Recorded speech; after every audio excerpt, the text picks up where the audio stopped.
Hello and welcome to this review of Worm Riders 2 Ride Harder. A little while ago I did a reaction and review to Dune Part 1 and I really liked the movie. I enjoyed it a lot. I was confused by some of it and some of it was very ambiguous, which was all by design. But nevertheless, I was hooked in and I was ready for Part 2. I was like, this is good shit. I'm enjoying this. I can't wait to see the next one. But just a little bit of housekeeping, just so we're all on the same page. I have seen the first movie, as I said. I, a long time ago, saw the 80s David Lynch movie, and I really can't remember any of it.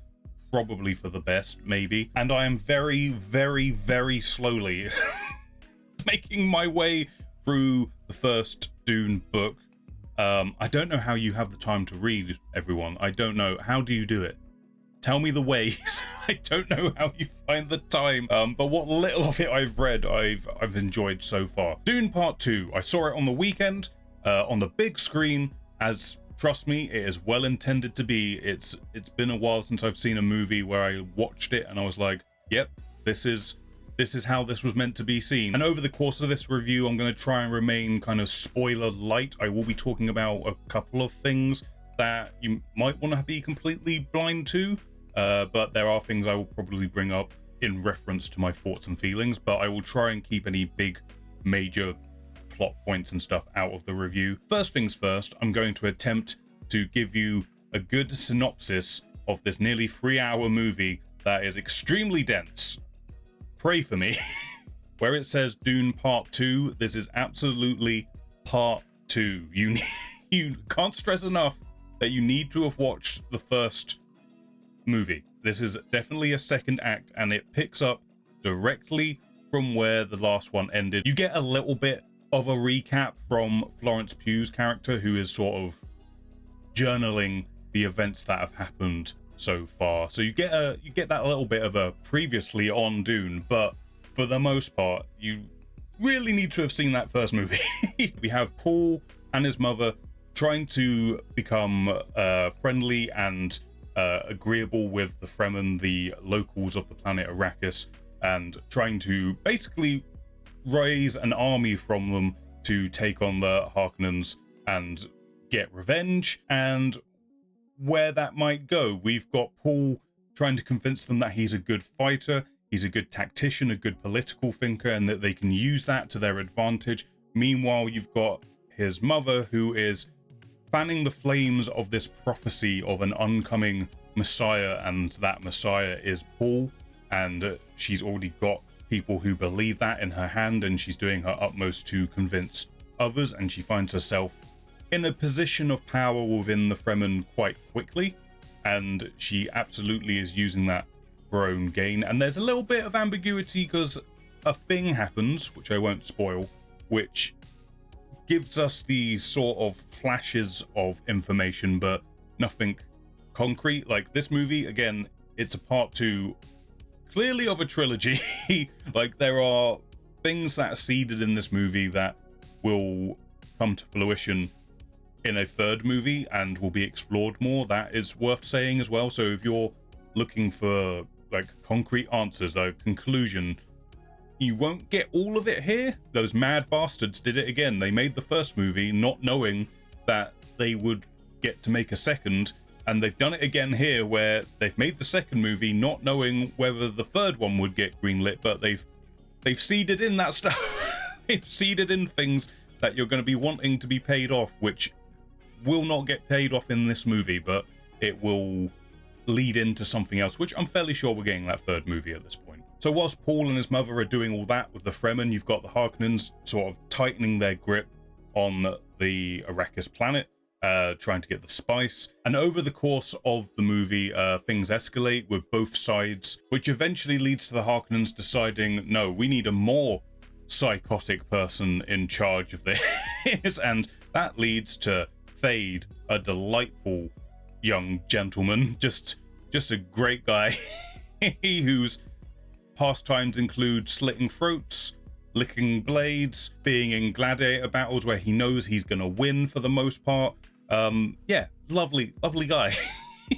But eventually things get to the point where the emperor of the universe, the known universe, can no longer just sit idly by and ends up getting involved as certain things become revealed over the course of the movie, and he has to make his power play as well. And that's, in a nutshell, and trust me, I'm nutshelling this a lot right now for the sake of time, what the movie is about. It is about Paul sort of rising to power, having a coming of age story, having a love story with Zendaya's character.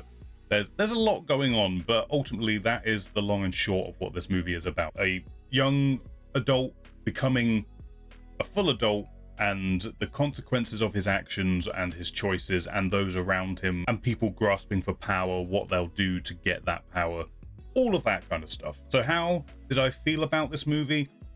I loved it. I fucking loved this movie. I've had people telling me that I've been hyperbolic about this, and here's the thing. I love epic science fiction, so it's already in my ballpark. So maybe I have a bias there, so that's worth knowing, but there's so much about this movie that I loved. Just talking to start with about the look of it. It's obviously, I'm not the only one to say this, it is a big screen experience. I've been saying this to other people. They've, like I said, been saying I've been hyperbolic about this. It really transported me back to a time when I was seeing Lord of the Rings for the first time as a kid. Like, it fully just grasped me. This is just on the visuals alone. It just completely grabbed me and put me in that world and just enraptured me in it. Like, I was so just happy to experience this world and the way that they've created it, and the way it looks, the way it sounds. It's been a long time since a movie really just took me back to that feeling of being a kid, seeing a movie that just captured my imagination and just transported me somewhere else. The world building is just incredible, and it feels so lived in. Like, the movie's nearly 3 hours long, but it just zoomed by because just how captured I was by it. Like, honestly, by the end of the movie, I was like, you know what? If you just want to just continue playing the next movie, I'm here for another 3 hours. I got the time for you. But I think where it comes to the visuals, it's obviously full-on spectacle. It has that effect, but what Denis Villeneuve does so well is that he makes it also feel very grounded and relatable, even though it's in some ways completely alien. Like, he uses, if you've seen Sicario, he brings that mentality to, like, the fight scenes and the environments and, you know, the battle sequences. Even though it's, you know, it's big sci-fi, there's lots of sword fights and, you know, that kind of medieval kind of feel in there as well. It really did remind me of, like, those kind of war movies where you're in like almost a documentary like feel, but there's also like giant sci-fi space miners and helicopters that look like dragonflies, and yet it all feels so real and tactile and, like I say, lived in, and you just completely buy into it. It's a movie that made me not only captured and imagination, but it also was like, I need to know how they made this movie. I need video diaries. I need behind the scenes. I need all that good stuff as well. And there are just some truly just epic moments. Like, it's in the trailer, so it's not so much of a spoiler, but the first time Paul rides a worm, you're so in it with him in that scene. Like, it's so kind of boots on the ground when he has to dive onto this worm and there's sand just kicking up into the screen. It feels like there is sand in your eyes and you're like, it's like, it feels so real in the moment, which, you know, it's a dude riding on a gigantic worm.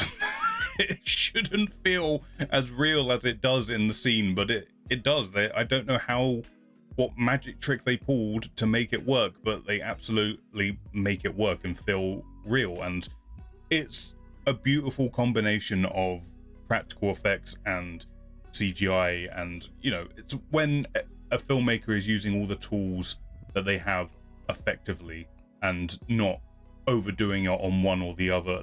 They're just marrying them all so perfectly. Again, it just creates a very believable and lived in world. You watch this movie and like, yeah, giant worms, they're real. I believe it. Another thing which is a much more alien look and yet still managed to feel like tactile is when you go to the Harkonnen homeworld. I think it's Getty Prime, I think is what it's called, where you have, again, it's in the trailer, there's like a gladiator battle, but the sun of this planet is like a black sun, so when you're outside in the light, it's all in black and white effectively, and I think they filmed all this on like infrared cameras. But when they have this gladiator battle going on, they have fireworks going off, but instead of fireworks, it's like giant ink splats in the sky, and it looks incredible. It's such a unique visual, and yet again it feels so truthful, and you just buy into it. Just full of visually delightful moments. But other than all that, other than the visuals, which are clearly great, you've seen the trailers, you can see how good this movie looks, and trust me, it feels that way when you're watching it. You get put into that place. But this movie, what really impresses me about it is how not only does it manage to be a big blockbuster, spectacular, it never forgets that story and character is primary. You need to have characters that you are invested in seeing grow, develop, go down paths where you're not sure if that's the right path, to genuinely just care about them. Though I'll be honest, I'm not the biggest Timothée Chalamet fan.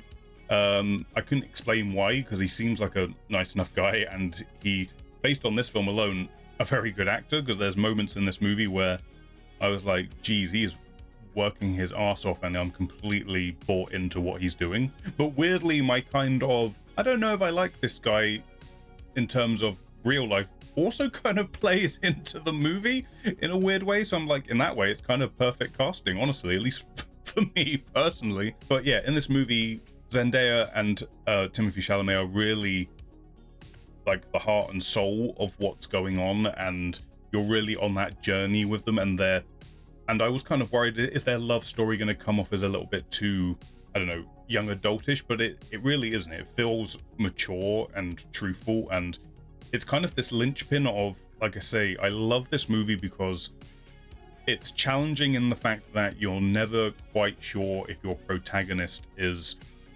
likable or trustworthy. Like, there's definitely a theme of hero worship and the dangers of that. There's absolutely this kind of Monty Python's Life of Brian situation going on, because you've got a group of people who believe that Paul is this messiah, and Paul is like, I'm not the messiah. Stop. That's not who I am, please. So there's that going on, but there's also this element in your head of, is he saying that to look humble? So the people who already believe it are like, hey, he's too humble to admit it. And vice versa, the people who don't believe that he's this messiah figure I just warm up to him because they feel like he's saying it as it is. So he's kind of winning over both sides of this argument, but it's kind of like, is he doing this because he truly believes he needs to tell them that he's not the messiah, or is he doing this because he knows it will win over both parties? There's all of that going on. It makes you question, is Paul just part of the problem? And I love that a big mainstream movie is willing to put that to its audience and have them make their own mind up. And they also, it's a theme of the movie that is there any sides anyway, or is it just all people fighting tooth and nail for what they believe is theirs and what they believe is the right thing? But that's ultimately why the love story element is so important, because Zendaya's character is like, she is that linchpin of, she can see who we, the audience, and kind of Paul himself, like who he wants to be. He wants to be a good person who is doing right by people, but he kind of wavers on that path, and he's having, like, from the first movie into this movie, he's having visions of a potential future which leads to death, a lot of death, so much death, and all in his name, and he's clearly conflicted about that, and you're kind of like rooting for him to make the right choices along with Zendaya. And you know, it's a tragedy. There's an element of this story just being a complete tragedy, and when you get to the end of the movie, it feels like it should be triumphant, but you're kind of sat there like, this, I don't know how good this is. But I love that. I love that there are, by the time you get to the end of it, there are obviously people who are outright bad, but at the same time, you're not sure if your quote unquote good guys are necessarily good either. I'm trying to not spoil things for people about that, but I just know that there is an element to this movie that is kind of challenging in the traditional sense of your protagonist going through a hero's journey, which Paul sort of is, but then it kind of gets flipped on its head when you start to think about what's actually happening. And when it comes to sort of Timothée Chalamet's performance, the moment that really sold it for me, and I'll try and be as spoiler-free as possible with this and not be too pinpoint about this, but there is a scene where someone says to him, the reason your father died is because he lived by his heart and he was a weak man for doing that. And you can see this expression on Paul's face where he's like, that's what I loved about my dad and what I kind of looked up to him for, but at the same time I don't want to make that same mistake and get the people I care for killed if I do the same thing. And it's all that conflict going on, and it's played so well by Timothée Chalamet in that moment, where I completely was just sold on him as this character, where you can see the conflict, but you can also see the desire for power in himself, because he thinks that's what's going to save the people he cares about and put the bad people in their place, but he might potentially become maybe a worse person in the process. So, part 3, again, I've not read the book, so I don't know how that goes. All I know is that the 3rd book is called Dune Messiah, so read into that what you will. Another thing I loved about the movie is that, like I'm saying, it's very dense. There's a lot going on. If you've seen like Game of Thrones, which, is a sort of thing you can put your head space into, where there are different factions of people who all want power for different reasons, and they're all kind of infighting, plans within plans. You've got shady people in the shadows kind of manipulating events, and there's all of this going on, but the movie makes it really clear and digestible, even with how dense it is, in terms of why people are doing what they're doing, what's motivating them, and it feels very easy to follow, even though that there is a lot of moving parts going on, which I think is genuinely really impressive when you've got a bunch of new characters getting introduced, some of them only there for a very little bit, where, like I say, seeding in something for down the line, to make sure certain bloodlines within certain people are continued, and all of this kind of stuff going on. But like I say, it's really, for my money, it was really easy to follow, and I understood why all the characters were doing what they were doing and what was driving them. The music by Hans Zimmer is so good. It's even better than what it was in the first movie, in my opinion. They've got this great love theme in there, which is just instantly iconic. There's a bit more use of some like synth noises in there, along with the score that was already existing in the first movie. But I've been listening to that soundtrack basically since seeing the movie. It's really good, and along with everything else, helps transport you to this world and the story being told in it. Possibly one of my favorite Hans Zimmer scores, honestly. I'm gushing about this movie a lot, but like I say, I have a bias towards this genre of sci-fi epic, and I feel like this is a really good example of this, and it just felt like a genuine movie, like a film. like I'm not someone who is like a naysayer on the current climate of movies. I feel like there has been a little bit of a dip in creative, like the mainstream, like big blockbusters. Sure, I can completely understand that thinking, but there's been a lot of interesting independent movies coming out and sort of smaller scale movies, so they're out there.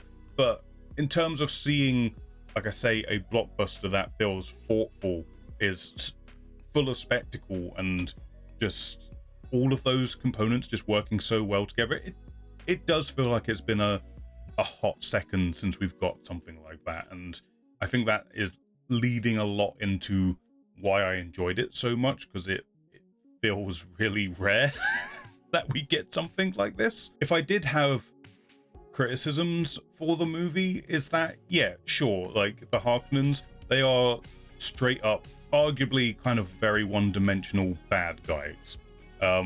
which wasn't a super problem for me because, you know, I felt like all the actors were having a good time being these kind of larger than life villains. Like Dave Bautista's back and he's real angry, real angry, and really angry at himself quite a lot of the time, which then leads into Thade, played by Austin Butler, who again is just a straight up psychopath. Basically, he is just I like fighting, and that's my thing.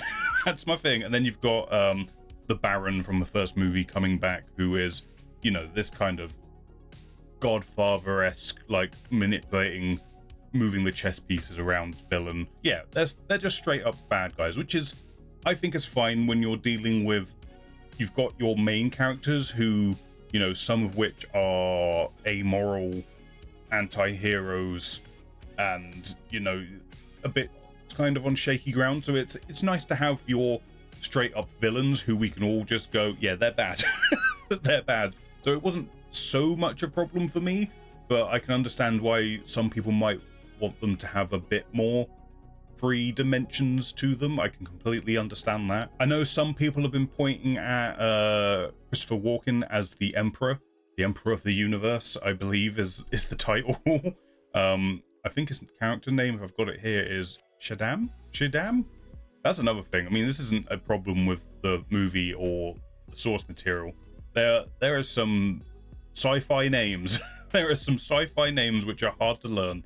But that's more of a me problem than the movie, to be fair. But no, Christopher Walken in here as the Emperor, I've seen a lot of people sort of say his performance kind of took them out of the movie a little bit. For me, I didn't think he was that bad. It's not like a performance that I'm going to be like, it's the best thing ever. But for me, he did dial back that Christopher Walken-ness that we kind of know. But I think he conveyed this Emperor who is petty, indecisive, jealous, and doesn't really know what to do. He's just desperate to keep hold of power that he's got.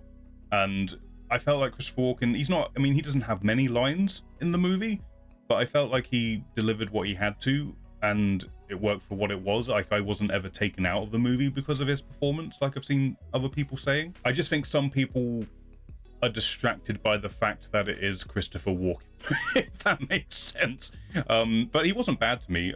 He's not in it very much. And then, of course, the other thing is that it is a long movie. It's nearly 3 hours, not quite. I think it's 2 hours 45.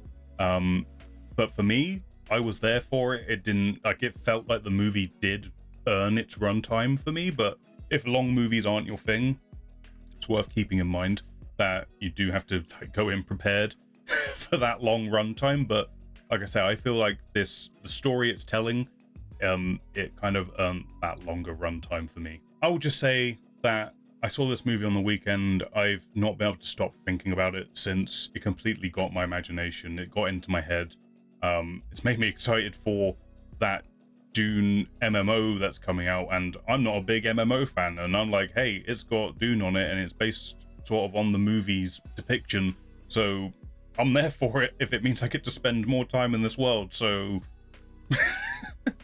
I could keep gushing about this movie for so long, but I feel like if I do, I will end up walking straight into some bigger spoilers. Like I say, there are absolutely things that I'm excited for to see in a third movie that I absolutely want right now, but I know it's going to be probably at least a couple of years away, which sad, much sad, but it just feels good to be excited, like this excited about a movie again. Like, I swear, if this was my 11-year-old, 12-year-old self seeing this movie, and you know, I was a weird kid, but I would absolutely be like, I need a Dune pencil case, I need those action dollies, you know, I need that merch. I would have been obsessed with this movie as a kid, and yeah, loved it. I really enjoyed it. I'm not going to give it like a rating, but yeah, I figured since I did that reaction and review to the first movie, and some people might be curious about how I felt about this one, super happy I saw it on a big screen, because it absolutely, if you're at all interested, it absolutely deserves and should be seen in that format. It should be seen on a big screen. Like, there's some, like, it's in the trailer. I know they put stuff in the trailer because obviously they need to sell the movie, but there's a scene where fucking 3 giant sandworms come out of a sandstorm, and it's like, fuck. fuck that. I do not want to be on the receiving end of that. So yeah, it's so worth going to see on the big screen if you can, and especially if you're into your sci-fi epics. If you liked the first movie, you'll continue to like, if not even more so, love this movie, I think, in my opinion.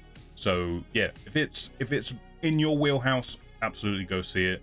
If you're a little bit more on the fence, especially because of the runtime and you weren't so hot on the first movie, maybe wait for it to be on streaming, I guess, or home video, or whatever, however you want to do it. But I would say it's well worth watching, is my bottom line. So yeah, good movie. I'm happy that I saw it, and I can't wait for the next one. Cannot wait for the next one.